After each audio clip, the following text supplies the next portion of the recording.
ladies and gentlemen.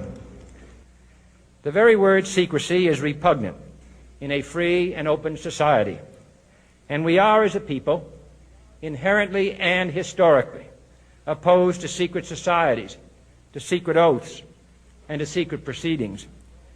We decided long ago that the dangers of excessive and unwarranted concealment of pertinent facts far outweighed the dangers which are cited to justify it.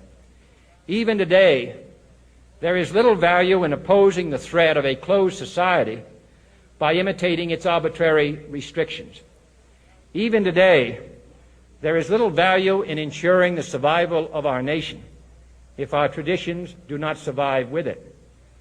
And there is very grave danger that an announced need for increased security will be seized upon by those anxious to expand its meaning to the very limits of official censorship and concealment.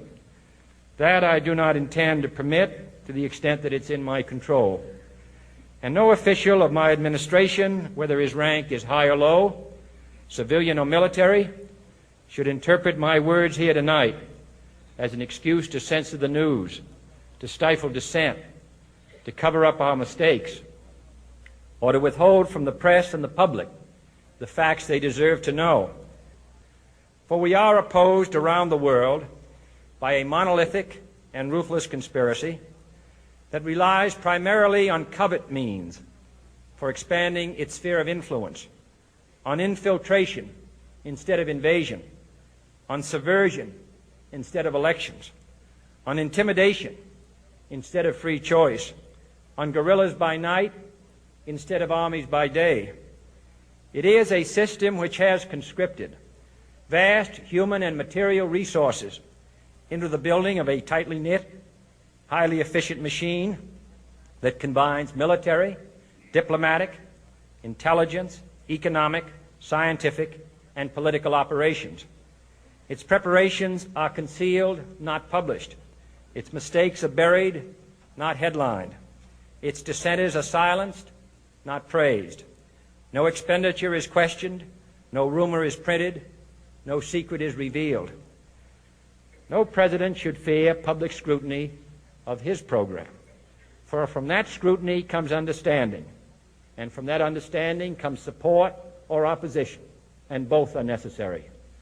I am not asking your newspapers to support an administration, but I am asking your help in the tremendous task of informing and alerting the American people. For I have complete confidence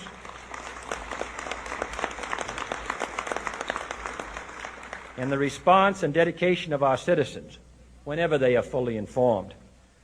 I not only could not stifle controversy among your readers, I welcome it. This administration intends to be candid about its errors. For as a wise man once said, an error doesn't become a mistake until you refuse to correct it. We intend to accept full responsibility for our errors, and we expect you to point them out when we miss them. Without debate, without criticism, no administration and no country can succeed, and no republic can survive. That is why the Athenian lawmaker Solon decreed it a crime for any citizen to shrink from controversy.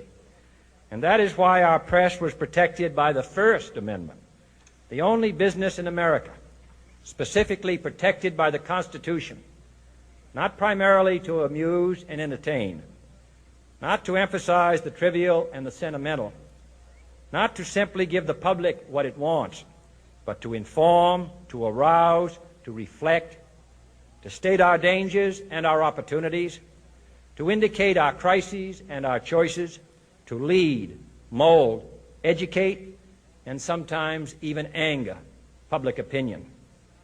This means greater coverage and analysis of international news, for it is no longer far away and foreign, but close at hand and local. It means greater attention to improved understanding of the news, as well as improved transmission.